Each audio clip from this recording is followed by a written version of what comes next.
지금 이제 슬슬 오고 계신데요. 8월 5일 목요일 방송 기다리시는 분들이 계시네요. 기분 좋게 또 이제 출발하도록 하겠습니다. 자, 안녕하십니까. 여러분의 사자 서정덕입니다. 7시 딱 됐고요. 7시 정각입니다. 조간 뉴스 브리핑 이제 본격적으로 시작하도록 하겠습니다. 자, 알고 계실 겁니다. 요것만 보면 오늘 하루 뉴스 정리할 수 있도록 도와드리는 시간. 예, 안녕하세요. 저는 여러분의 사자 서정덕입니다.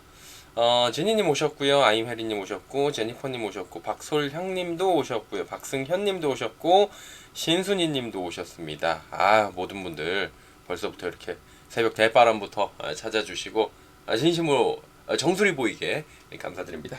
머리 감았어요. 정수리에서 냄새 안 나요. 자, 그것보다는 이제 목요일입니다. 기분이 좀 좋아지는 타이밍이 목요일인 것 같아요. 목요일이고요. 이제 본격적으로 오늘은 어떤 내용들이 준비가 돼 있는지 좋은 아침입니다. 출발을 해보도록 하겠습니다. 자, 8월 5일 목요일 말 그대로 조간뉴스 브리핑 오늘 출발을 할 텐데 날씨부터 전해드립니다. 더워요. 어제 자는데 열대 오더라고요. 확실히 덥습니다. 덥다 보니까 엄청 답답해요. 답답하고 이걸 어떻게 해야 될지 모르겠다 이런 생각이 딱 이제 또 드는 와중에 이런 답답한 상황들을 타개하기 위해서 에어컨을 틀어야죠. 밤에 더우니까 일단은 수면의 질을 높여야 됩니다. 무더위가 이어지는 가운데 전국 곳곳에 소나기가 오늘도 내릴 수 있다고 합니다. 소나기가 내릴 수 있다라는 부분들 참고를 해 주셔야 될 것 같고요. 자, 보시면은 낮 최고 36도 넘나드는 오늘도 더위가 이어질 수 있다고 합니다. 고온다습하고요. 아침 기온은 27도까지 지금 올라가 있는 상태입니다. 지금 정도면 27도 올라가 있을 거예요. 낮 최고 기온은 31도에서 36도, 서울은 34도, 대전 35도, 대구 35도 정도 현재 예상이 되고 있는 상황입니다. 자, 박운희님도 박운희님 맞죠? 박운희님도 함께 오셨습니다. 반갑습니다. 진심으로 감사드립니다. 자, 조간 헤드라인 이제 또 바로 전해드리도록 하겠습니다. 주간 헤드라인, 음악을 이렇게 살짝 넣고 하면 또 분위기가 좋더라고요. 요 정도면 괜찮죠? 요 정도. 오늘 코로나가 어제 전일 20일시 기준에 1649명인데 한 1800명 정도 예상된다고 합니다. 안드레님 굿모닝. 최저임금 9160원으로 인상이 확정이 됐습니다. 지난번에 이렇게 또 양측이 얘기가 나왔는데 이거에 대해서 뭐 이의 제기를 할 수 있고 이런 것들은 있는데 어떤 내용인지 좀 전해드릴게요. 열공정님도 오셨습니다. 9160원 양쪽 다 만족 못하는 금액인 것 같아요. 지금 보니까 답답한 상황이 펼쳐질 것 같고요. 존빠님도 오셨습니다. 코로나 확산되고 있는데 8월 금리 인상 가능성이 높아졌다. 저는 개인적으로 8월에 금리 인상 할 것 같은 이런 생각이 듭니다. 이렇게 한다 하면 하더라고요. 보통 이제 지금 간보기 차원인 것 같은데 해도 돼, 해야 되는 거 아니야 라는 얘기들이 또 시장에서 나오는 측면도 있거든요. 그러다 보니까 뭐 그런 것 같고요. 맥주 4캔에 9,000원 구독보험으로 이게 가능하다고 합니다. 구독보험이라고 하는 게 나왔는데 신박하더라고요. 신박하긴. 맥주 4캔 얼마 주고 사드세요? 수입 맥주 10,000원이죠 보통. 이제 뭐 세일할 때 8캔에 18,000원 이렇게 팔 때가 있긴 하던데 최근에 보니까 어쨌든 간 4캔에 9,000원이면은 정기적으로 드시는 분들은 저 같은 사람들은 뭐 하루에 4캔은 먹으니까 이 정도도 문제없다라는 건데 근데 뭐 이런 것들이 남았습니다. JS킴님 안녕하세요. 반갑습니다. 일본 대세로 김연경씨가 떠올랐다고 합니다. 어떤 걸로? 밈으로. 재밌어요. 이거 이따가 한번 댓글로도 한번 해도 재밌을 것 같고 김연경씨가 이렇게 사진이 있거든요. 이 사진을 보면서 일본 사람들이 그 짤로 돌리면서 밈 열풍이 이러는데 참 뭐 대단합니다. 진짜 갓 연경이라고 하죠. 요 얘기 이따 해볼 거고요. 도쿄 올림픽의 이모 저모까지 함께 나눠보도록 하겠습니다. 자, 이제 준비된 내용들 계속 빠르게 출발을 할게요. 뉴욕의 손편지. 요게 또 이제 오늘의 쎄 들어가죠?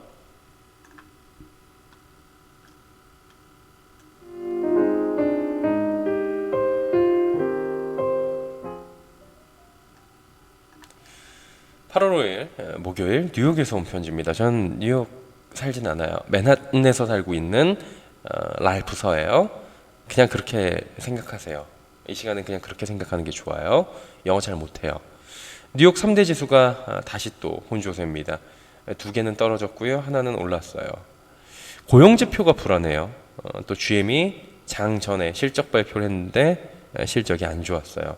이런 호실적 장세에서는 매번 말씀드리지만 상상의 더하기처럼 실적에 실적을 더해서 실적이 어닝에 어닝을 더해야 잘 나옵니다. 근데 실적이 부진하면 있죠. 폭락하죠. 떡락하죠. 다우지수가 0.92% 내렸어요. S&P 500 0.46. 일단 다우하고 S&P는 대형주의주고 다우는 23개 종목밖에 없습니다. 한 종목이 이렇게 떨어져 버리면 확 내려갑니다. 나스닥은 0.13% 올랐다. 자, 이게 이렇게 왜 된 것이냐? 고용이 안 좋아요. 코로나19 확산세도 거셉니다. 자, 어제까지만 해도 괜찮다 미국 시장 그랬는데 또 뭐 안 좋은 얘기가 나오죠. 제가 매번 말씀드리잖아요. 지금 핑퐁이라고. 저쪽에서 한번 치면 이쪽에서 한번 받아야 돼요. ADP 발간 민간 고용 보고서가 있는데 전월 대비 33만 명 증가로 나옵니다. 시장에서는 민간 고용이 65만 3천 명이 나올 것이라고 했는데 33만 명이 그쳤어요. 엄청난 하회한 겁니다. 전달에도 60만 명이 넘었어요. 그러니까 한마디로 고용이 굉장히 후퇴했다. 고용 보고서 이번 주에 나오는데 이거 부진할 것이라는 전망도 강해져요. 왜냐? 이렇게 안 좋은데 고용 보고서가 괜찮겠냐? 당연히 나올 수 있는 얘기겠죠. 이 와중에 리처드 클라리다 연방준비제도 부의장님 계셔요. 2023년도 초에 우리는 금리를 인상할 거예요 라고 얘기를 했는데, 자, 이게 지금 보면은 현 상황 속에서 고용 회복이 안 됐는데 긴축 우려를 크게 높이는 계기가 되진 않았다 이렇게 썼는데 못한 거죠. 씨알도 안 맥힌 거죠. 경제 지표가 부진하면 실물 경기는 걱정해야 할 게 태산입니다. 근데 주식시장은 조금 다른 부분이 있어요. 지금 현 주식시장은 풀었던 돈이 유동성이 어마어마한데 이거 회수한다고 계속 얘기하는데, 회수를 하려면 경기가 좋아져야 돼요. 두 가지를 봐야 됩니다. 고용지표를 첫 번째로 봐야 되고, 두 번째 물가를 봐야 돼요. 물가는 많이 올라왔다고 했는데 물가도 사실 따지고 보니까 자동차 관련 물가들, 중고차 값 이런 것들이 올라갔던 거고 유가가 올라갔던 거고 나머지는 그닥 안 올랐었어요. 또 보니까 고용이 안 좋네? 그렇죠. 풀었던 돈 가지고와 커먼 베이비 할 수 있는 시간이 굉장히 또 더 뒤로 미뤄졌다. 그만큼 시간적 여유가 생기는 핑계다. 시간을 벌었다. 이런 일부 호재가 될 수 있는데 10년 만기 국채 금리는 야속하네요. 1.18까지 내려갔어요. 부금이 딱 맞았네. 네. 자, 보시면은 슈퍼히어로님도 오셨습니다. 아포 형님도 오셨습니다. 부동산 폭락론자들의 심리가 이래요? 현재 주식 보유가 0인 상태이다 보니까 미국의 주식시장 약세가 왜 이렇게 반가운지. 근데 이거 잘못 알고 있는 건데, 미국 지금 주식시장 오늘 밀린 거잖아요. 이거 우리나라하고 동일시하면은 정말 다른 거예요. 왜냐면은 미국은 지금까지 거의 뭐 몇 배가 올라갔는지 모르겠어요. 네. 천조국 하는 이유가 있습니다. 미국은 주식시장에서 지금 최고의 활황기를 버티고 있고, 물론 이거는 영원히 천년만년 계속 지속적으로 올라가서 계속 떡상할 수가 없어요. 조정을 받아요. 근데 조정은 누구도 모르는 거죠. 근데 조정이 올 것 같아 라는 기분 혹은 여러 가지 핑계를 대면서 조정을 얘기를 하는데, 지금 상황은 조정 가능성 49, 상승 가능성 51이에요. 이 1%의 차이는 굉장히 큰 겁니다.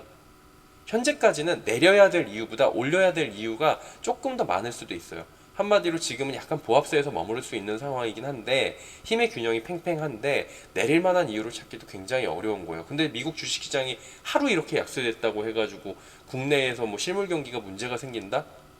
이렇게 보기에는 조금 너무 이렇게 여기 살짝 까졌는데 여기 까진 걸로 진짜 응급실 가는 약간 그런 느낌이 드는 듯한. 그래요. 이건 뭐 사람마다 생각하는 부분이 조금 다를 수 있긴 한데, 저렇게 보기는 굉장히 힘들 것 같다라는 생각이 들어요. 미국하고 우리나라는 다시 한번 말씀드리지만 풀어놓은 돈의 규모도 다르고, 기축통화국과 기축통화국이 아닌 우리나라는 선진국 대열에 올라갔다고는 하는데 이머징 국가예요. EM이라고 판단을 합니다. 선진국 시장으로 보지 않아요. 여러 가지 지정학적 리스크도 분명히 있고요. 북한이라는 엄청난 지정학적 리스크가 있어요. 이게 코리아 디스카운트의 요인이 지금도 되고 있는 상황이고, 지금 기업들의 퍼라고 하는 그리고 뭐 PBR이라고 하는, 그다음 EPS라고 하는 이런 부분에 대해서 제대로 된 가치를 계속해서 받지 못하고 있는 상황이에요. 여러 가지 제도적인 문제들도 있을 것이고, 그다음에 뭐 여러 가지 주식시장에 대해서 아직까지도 제도적 보완이 뒷받침되지 않은 부분도 있고, 예전보다는 박스피를 벗어나서 2000대에선 벗어나서 지금 뭐 어제 보니까 3270이잖아요. 3300까진 갈 것 같아요. 3350도 갈 것 같아요. 삼성전자가 여기서 88,000원만 봐도 지금 좀 말이 길어지긴 하는데, 이제 뉴욕 증시하고 관련지어가지고 3,350까지는 88,000원만 가도 가요. 왜냐면 SK 하이닉스도 들어오고, 지금 외국인들은 한번 담을 때 현물만 매수하는 게 아니라 선물도 매수를 하고, 삼성전자와 콕 집어서 사는 게 아니라 삼성을 사면은 하이닉스도 사고 뭐 DB하이텍도 사고 이런 메모리 비메모리 같이 사면서 그냥 옆에 있는 전차 군단이라고 자동차도 사고 바스켓으로 그냥 담아버리거든요. 이런 자금들이 한 번에 무더기로 들어와 버리면 지금 상황에서는 올라갈 우리나라 증시도 확률이 조금 있는 상황이고요. 무조건적으로 제 말에 맹신하실 필요는 없는데, 지금 시장 상황을 바라보는 컨센서스가 그렇게 좀 형성이 돼 있다라는 부분을 생각을 해보시면 될 것 같고, 미국이 오늘 내려간 거에 대해서 너무 그렇게 크게, GM이 8.9% 내려갔거든요. 그러면은 이거 한 종목 때문에도 우장창 내려가기도 해요. 예. 나스닥은 근데 또 킹스닥이라고 버텨주는 모습들, 그리고 고용보고서 지표가 부진하면 오히려 테이퍼링이 늦어질 수 있다라는 부분들, 그럼 시중에 돈 푼 부분들이 계속해서 늦게 회수를 하게 되면 유동성은 그만큼 계속 풍부하게 있는 것이다. 이런 부분들이 지금 적용이 될 것 같고요. 전체적으로 봤을 때 이번 주 내로 인프라 투자 협상 기대감 여전히 남아 있습니다. 미국 쪽에는. 이 핑계로 아마 오늘 저녁, 내일, 모레, 우리 시간으로 한 토요일 정도에 올려버릴 수도 있어요. 근데 이게 반대로 결렬이 될 수도 있거든요. 근데 지금은 결렬시키기보다는 조금 가져가려는 모습들을 보여줄 거예요. 실물 경기가 나빠지는 모습이 보여지니까 미국도 정치적으로 내년에 중간 선거입니다. 우리만 선거 있는 게 아니라 내년에 미국도 중간 선거예요. 이 정치라는 부분을 우리가 이제 보통 부동산을 아포 형님한테 가면은 부동산이 왜 그렇게 되는지 정치적인 거하고 굉장히 밀접하게 우리가 알아야 된다라고 얘기를 하잖아요. 똑같은 거예요. 미국은 우리가 바라보는 주식시장처럼, 부동산 시장처럼 주식을 봐요. 사람들이 은퇴를 해가지고 여기서 수익을 내서 먹고 살고, 굉장히 자본주의의 꽃이라고 하는 주식시장이 발전이 돼 있어요. 이 안에서 뭐 수많은 또 과학도 작전도 있겠죠. 있는데 이런 부분들이 있기 때문에 함부로 주식시장을 폭락시키거나 할 수가 없어요. 미국도. 우리도 부동산 시장 함부로 건드릴 수가 없는 거랑 비슷한 거라고 보시면 돼요. 내년에 미국 중간 선거 있습니다. 쉽게 그렇게 망가뜨려 버리면서 폭락이 나오고 뭐 빅쇼트가 나오고, 예전에 뭐 금융위기가 작년 3월 같은 폭락자, 저는 개인적으로 쉽게 나올 수 있다고 보진 않는 상황이에요. 말이 조금 길어졌습니다. 한 5분 정도 얘기를 했는데, 다만 이 부분이 보고 계신 분들께서 아침에 미국 시장이 빠졌다고 뭐 우리 시장에 안 좋은 영향 와요. 우리 시장은 핑계를 댈 때 미국 빠져서 내리고, 10시 반에 중국 빠지면 또 내리고, 홍콩 빠지면 항생이랑 같이 가 그러면서 빠지고, 가끔씩은 대만이 반도체 나라잖아요.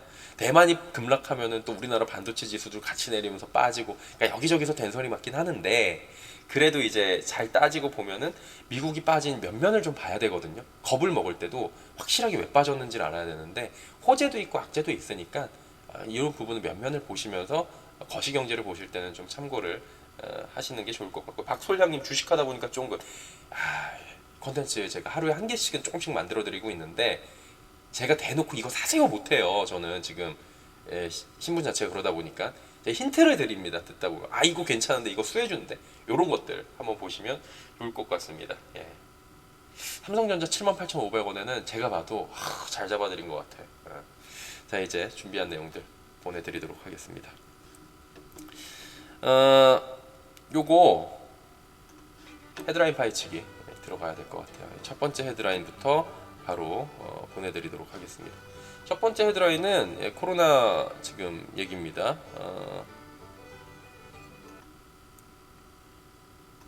코로나가 1649명입니다. 1800명이 오늘 예상이 되고요. 2학기부터 초중고 확진자 나와도 무조건 전원 귀가한다라는 얘기들이 지금 나와 있는 상황입니다.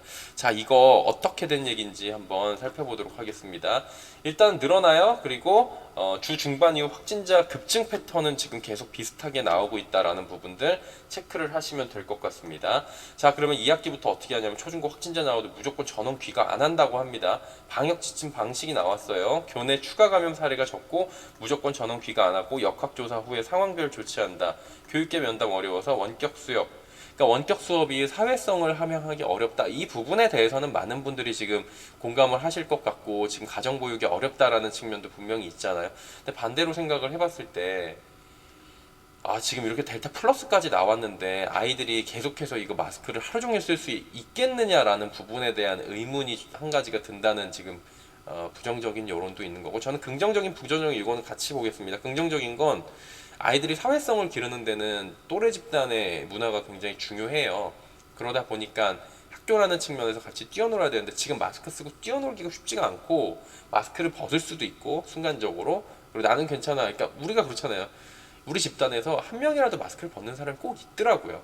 저도 엘리베이터 탔는데 마스크 벗고 타는 부부들 봤고요. 그러다 보니까 추가 감염에 대한 우려가 분명히 있을 수 있을 것 같아요. 그리고 밥을 먹잖아요. 근데 밥을 먹는데 또 아이들이 무조건적으로 우리 마음대로 움직여줄 것 같지도 않고 이런 얘기들이 있어가지고 조금 우려가 좀 나오긴 하는데, 확진자가 안 나오기를 지금 바라는 수밖에 없을 것 같습니다.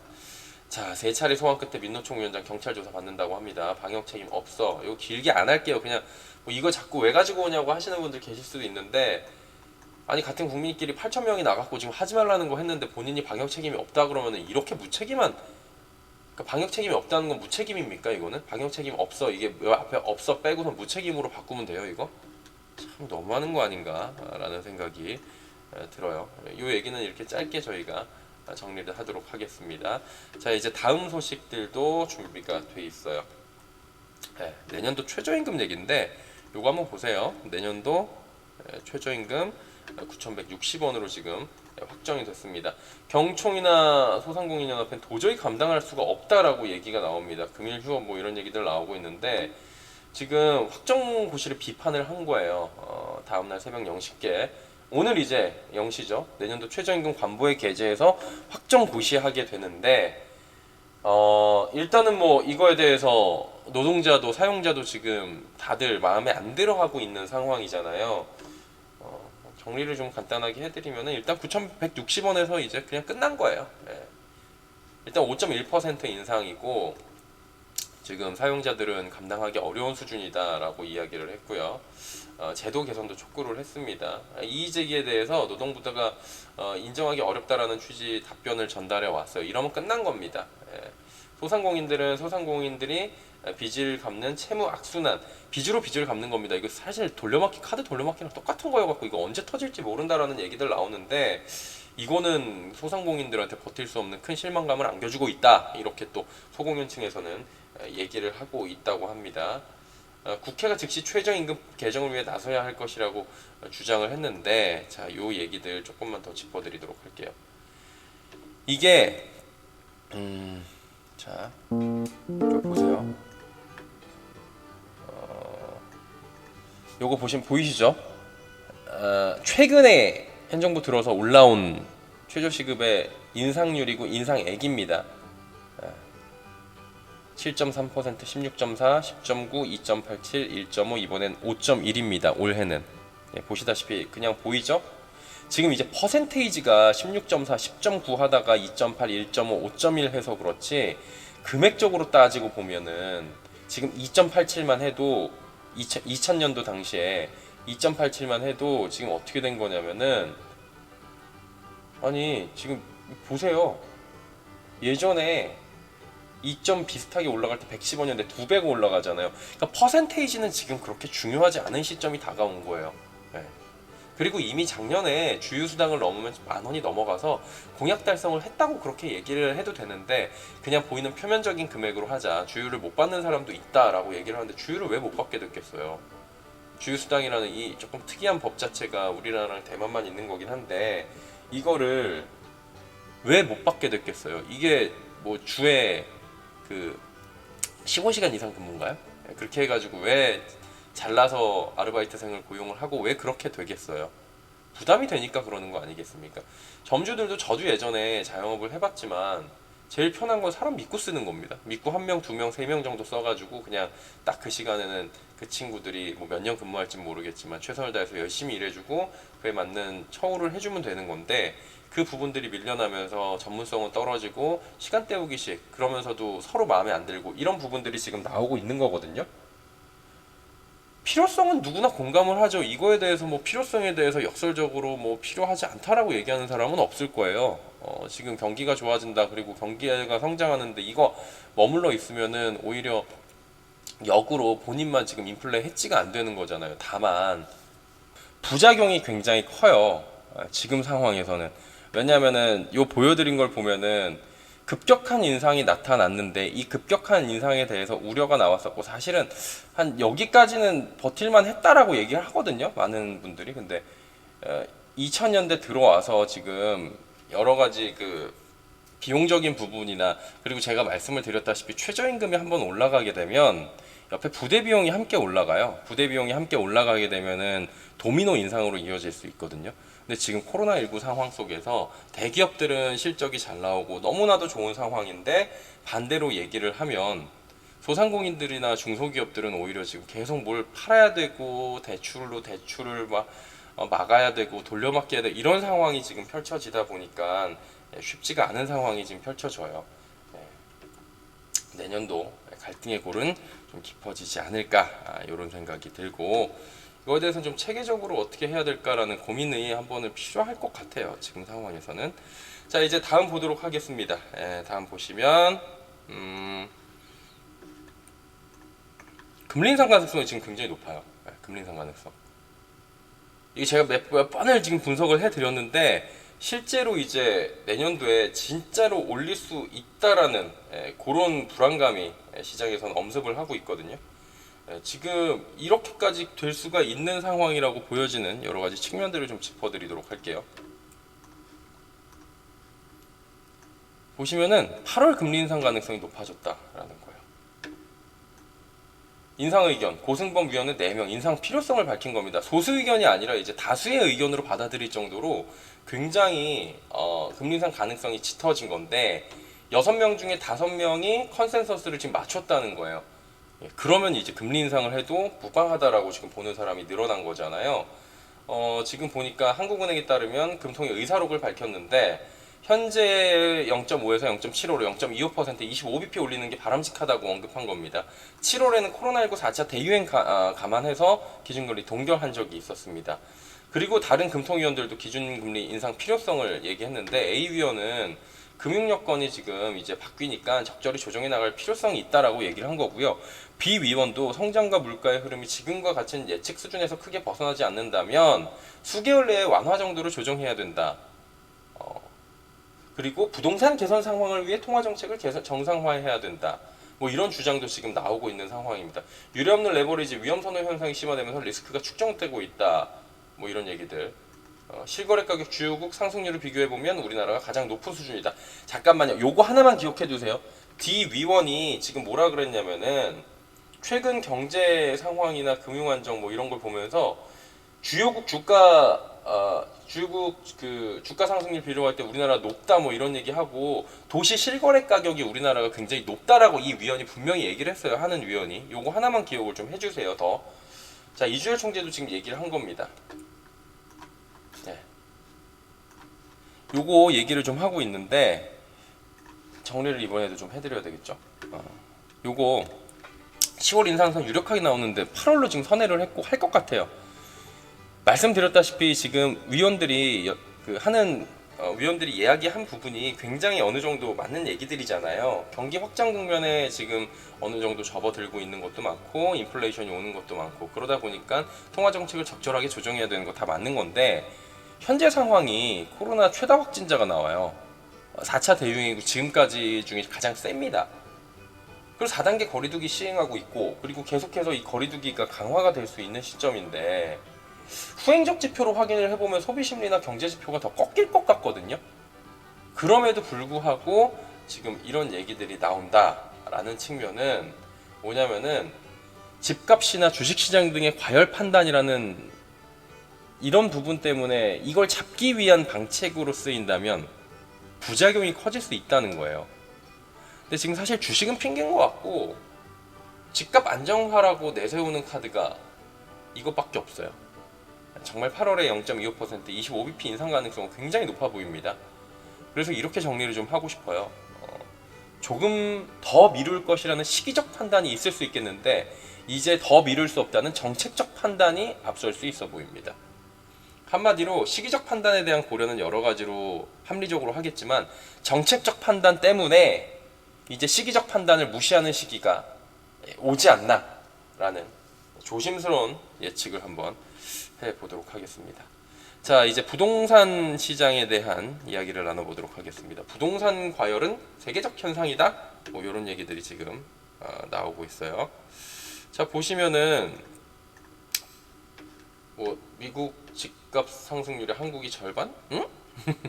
그러면은 현재 나오고 있는 집값 상승, 전세값 상승은 대체 뭔데? 현장 목소리 왜 경청하는데? 신규 택지는 왜 알아보고 있는 건데? 이 부분에 대해서 궁금증이 생겨요. 어떤 내용인지 함께 짚어보도록 하겠습니다. 기사부터 먼저 만나볼게요. 이런 내용이에요. 부동산 과열은 세계적인 현상이다. 한국 집값 상승률 미국의 절반이다. 국토연구원에서 한 건데 OECD 통계 인용 발표했거든요. 작년 변동률이 4.3%밖에 안 된대요. 미국은 9.6%인데 약간 좀 공감 안 가는 내용이 지금 나오는 거잖아요. 지난해 주요국의 실질 주택 가격 지수예요. 요게 중요해요. 실질 주택 가격 지수라는 건데 미국이 제일 높고 독일, 영국, 대한민국은 미국의 절반에도 미치지 못한다. 4.3%. 근데 작년에 4.3%밖에 안 올랐어요? 그쵸? 이런 생각이 들 수가 있어요. OECD는 부동산 통계지도 뭐 이렇게 시각화해서 표현한 건데 국토연구원이 반기마다 공개를 하고 있고 실질 주택 가격 지수라는 게 물가를 반영한 집값 지수래요. 그러니까 물가까지 총체적으로 넣어가지고 그 대비해서도 한국이 4.3% 올라갔다 뭐 이런 걸 텐데 5년간 변동률을 기준으로도 한국은 2.4%로 상대적으로 낮았대요. 미국은 28.5%. 아, 그랬구나. 한국이 2.4%밖에 안 올랐었구나 라는 생각이 지금 드는 거죠. 네. 일각에서는 각국이 OECD에 제출하는 집값 자료가 다 다르대요. 정확한 비교 한계가 있대요. 한마디로 내려면 자료를 정확하게 내야 되는 건데 지금 자료에 이게 내는 것들에 대한 이런 것들이 다른 게 분명히 있다는 거예요. 왜냐하면 일부 국가는 실거래가를 제시를 하고 일부 국가는 호가를 제시하는 경우도 있대요. 그리고 조사 대상 모든 주택인 나라가 있는가 하면 신축만 다루는 경우도 있고 우리나라는 신축, 구축, 빌라 다 했겠죠 저거? 네. 한국은 주택가격 지수를 산출하기 위해 부동산원에 주택가격 동향 자료를 제출한다고 합니다. 임차 가격 지수 변동도 한국은 0.6%밖에 안 돼요. 서울을 포함한 수도권의 아파트 시장만 놓고 봤을 땐 해당 통계가 수도권 거주자가 체감하는 것과 거리가 멀다는 지적도 있습니다. 자, 1년 동안 서울의 아파트 매매 가격은 21.8%, 전세값은 27.1% 각각 뛰었습니다. 근데 이거 왜 이러냐고요. 이걸 왜 지금 이렇게 내면서 절반이라고 이런 거를 내는지 저는 도통 지금 이해가 가지 않아가지고 한번 여쭤보는 거예요. 자, 이제 하나씩 좀 보여드릴게요. 이 기사는 왜 나온 거예요? 이 기사. 네, 이 기사. 보여드릴게요. 74만 가구 결국 공수표. 집값만 21% 뛰었다. 말잔치 그친 공급대책 1년. 84 이사 진단 이딴 정부 대책 불구하고 계획매연 있고 실제 물량 없어. 원룸 전세까지 10% 이상 치솟아. 공공 앞세워 일반 통행 신뢰 잃어. 이런 얘기들이 지금 나오고 있는 거예요. 84 이사 대책 1년 동안 조금 전에 보셨다시피 1년 동안에 지금 집값 상승률이 4%대의 실질 주택가격 지수라는 게 4%밖에 안 됐는데 실질이란 이름이 그게 맞는지 모르겠네요. 매매가 상승률이 지금 전국이 17%고 경기 수도권은 서울은 뭐 20%에 육박하거나 20%를 넘어가는데 예. 자, 지금 이런 얘기들이 나온 거예요. 자, 이거는요.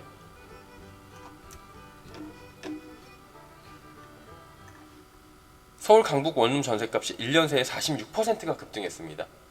원룸 전세값이 46% 급등했는데 아까는 왜 뭐 저희 임차 지수가 그거밖에 안 올랐다고 얘기를 하는 거죠? 네. 갑자기 궁금하네. 자, 그러면은 요거 보여드릴게요. 그렇게 고작 4.3%밖에 상승을 안 했는데 목동, 김포 부동산에는 왜 이렇게 기술적으로 방문해갖고 현장 목소리까지 지금 경청을 할 수밖에 없을까요? 예. 시장 참여자 끊임없는 소통을 하겠다고 했는데 홍남기 부총리께서 방문은 예고 없이 추진됐다. 주변의 매물 물량이나 거래 현황, 가격 움직임, 다양한 현장의 의견을 듣고 나눴다. 아니 4.3%면은 굳이 이거 들을 필요가 없을 텐데 왜 그러셨는지. 이렇게 하는 이유는 지금 뭔가 문제가 있으니까 현장의 분위기를 경청하고 현장에서 얘기를 들어갖고 애로사항을 확인을 하는 거 아니겠습니까? 그런 얘기들이 지금 나오고 있는 거예요. 이건요. 멀쩡한 테른 CC 847 신규 택지 사업계획 정상 추진 중이다. 이달 계획 발표한다. 공공 재건축 모집 물량 미미하다는 지적에 해명. 이런 해명은 왜 하는 거예요? 그렇지 않습니까? 아니 합리적으로 생각을 하는 거예요. 이건 지금 모두 가기, 그러니까 이게 돌려 가기 이런 게 아니고 직접 가기가 아니고 그냥 합리적으로 지금 한번 생각을 해보는 거예요. 이렇게 통계가 지금 낮게 나왔고 안정적이라면 이럴 필요가 없는 거잖아요. 이런 통계는 또 왜 보여줘가지고 일각에서는 야 안 올랐대잖아 라는 얘기가 나오게 하는 거죠. 난 진짜 궁금하네. 이달 중에 발표한다. 이거 잠깐 읽어볼까요? 일각에서 8.4 공급 대책 1주년 맞아갖고 오늘이 1년이 넘었죠? 대책이 제대로 이행되지 않고 있다는 지적이 나서자 테른 골프장 뭐 이런 것들 지금 과천청사부지 여기가 지금 협의가 잘 안 되고 있는 상황인 거죠. 결론적으로 봤을 때는. 그러다 보니까 이달 중에 구체적인 개발 계획을 발표할 예정이다. 이렇게 이야기가 지금 나와 있는 상황이고요.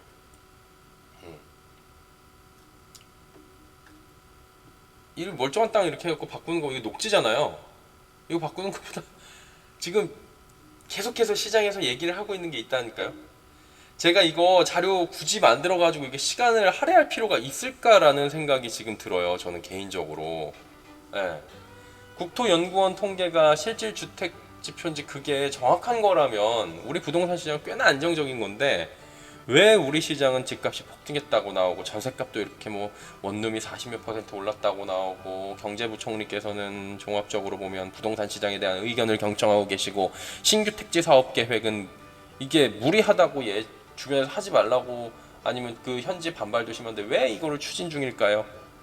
그냥 단순하게 단지 5개 찍고 실거래가로 돌리면 상승률 딱 나오는데 굳이 왜 저런 지표를 만드는지 저는 개인적으로 굉장히 또 궁금해집니다. 자, 그러다 보니까 이런 기사도 나오길래 한번 가지고 와봤어요. 집값 잡고 불로소득을 원천 차단한다. 절박한 민주당 신의 한 수 될까? 이런 얘기가 나온 건데 기사 한번 읽어볼게요. 민주당 지금 대선 후보들이 다들 너도 나도 지금 집값을 잡겠다고 임기 내 기본주택 100만 호, 250만 호 원가 수준으로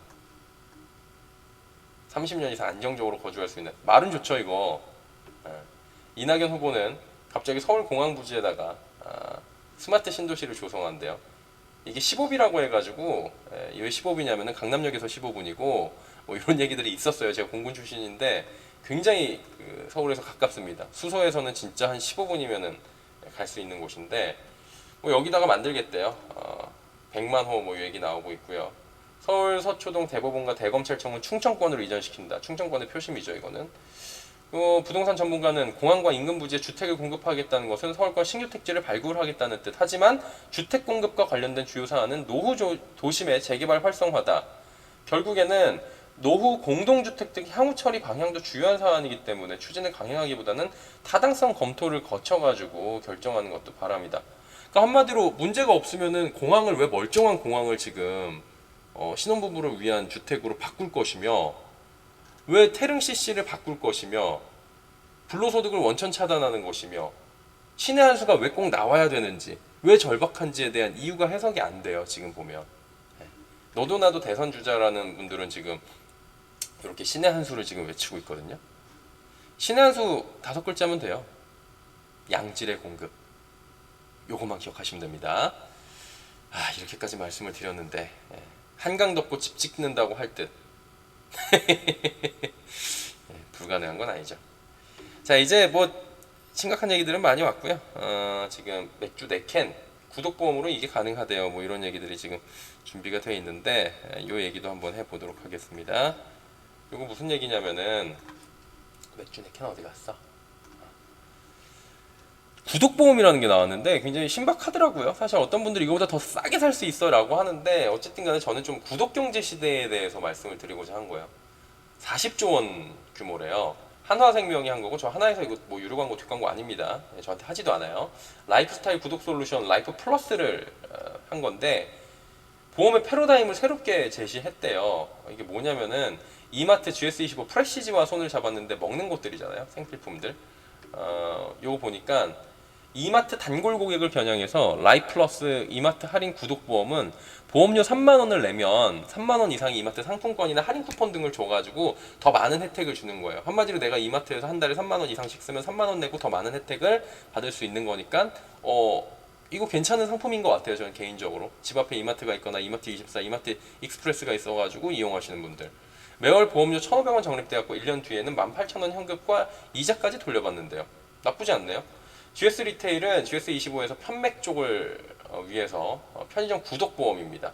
4캔에 만원이라고 우리가 알려있는데 월 보험료는 9,500원으로 4캔 만원 행사 맥주를 9,000원에 이용할 수 있도록 상품권과 맥주 할인권이 제공하고, 현금처럼 사용 가능한 덮밥 리워즈도 제공하고, 매월 500원씩 적립한 6,000원의 현금 이자가 만기 보험금으로, 한마디로 1년 뒤에는 뭐가 돈이 나오나 봐요.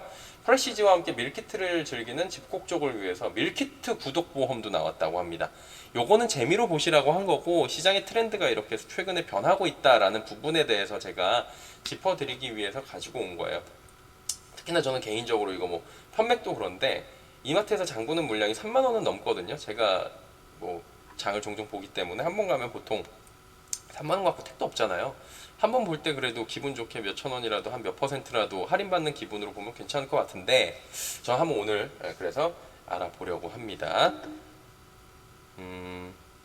지금 보니까 슈퍼히어로님 40대 무주택자는 버림받은 듯합니다. 지금 30대 40대 무주택자분들이 지금 부양가족 적고 청약통장 기간 짧고 이런 부분들이 굉장히 지금 시장에서는 리스키한 부분인데, 요거에 대한 지금 대책이 별로 안 나오고 있는 상황인 것 같아요. 답답합니다, 이런 부분들은. 자, 이제 다음 소식을 전해드리도록 하겠습니다. 다음 소식은 이거예요. 이거 재밌어요. 대세 밈으로 떠오른 식빵 언니 김연경 씨 소식입니다. 일본에서 밈으로 떠올랐다고 하는데 이게 어떤 내용인지 먼저 기사를 통해서 전해드릴게요. 일단은 여자 배구가 터키를 꺾었잖아요. 9년 만에 4강에 진출했고, 사실은 이거 보면서 많은 분들이 진짜 눈물을 훌쩍거리셨을 수도 있을 것 같아요. 세계 4위 랭킹 터키 3대2로 승리했습니다. 김연경 선수가 굉장히 잘 해줬고, 또 같이 뛰어준 선수들이 원팀이 돼가지고 대단한 성과를 이뤄냈습니다. 김연경 선수의 리더십이 진짜 보였고요. 실력만 좋은 게 아니라 진짜 팀을 얼마나 잘 통솔하는 리더의 역할이 중요한지에 대한 얘기를 해줬어요. 적재적소에서 심판한테 항의도 해줬고, 다 계획된 거였고, 이 누나는 계획이 있었구나라는 얘기가 정말 절로 나오는 얘기들인데, 이제 브라질하고 붙는다고 하더라고요. 예선에서 완패를 하긴 했는데 브라질이 그 세계 랭킹 2위인가 그러잖아요. 워낙 잘하는 팀이에요. 세계 랭킹 1, 2, 3, 4위는 넘사라고 하는데 터키를 잡았으니까 무조건 이긴다는 생각보다는 그냥 또 즐겁게 이제 또 기록 세웠으니까, 여기서 저도 동메달 할 수 있잖아요. 메달 색깔 우리가 요즘에 신경 안 쓰니까 잘 좀 해줬으면 좋겠다. 즐겁게 우리는 또 응원을 하겠다라는 건데, 이거예요 사실은. 이 표정이 가장 어울리는 말은 일본 대세 밈으로 떠오른 김연경인데, 요거예요. 이 표정이 근데 뭐라고 지금 하고 있는지 궁금하시죠? 이 표정이 사실은 이 짤로 이렇게 돌고 있어요. 지금 보니까 트위터에서 이렇게 돌고 있는데, 제가 이 서류 오늘까지 꼭 만들어 놓으라고 했죠. 야, 이 서류 오늘까지 꼭 만들어 놓으라고 했죠? 이런 문장으로 해가지고 그 짤로 올린 거예요. 그걸 이제 밈이라고 하는데, 많은 일본 사람들이 이렇게 또 재미있게 이 표정에 대해서, 이 심각한 표정에 대해서, 김연경 선수에 대해서 관심을 갖고 있다라는 건데, 또 이런 뭐 밈도 있더라고요. 나도 당황할 때 김연경 선수가 진정하라고 해줬으면 좋겠다.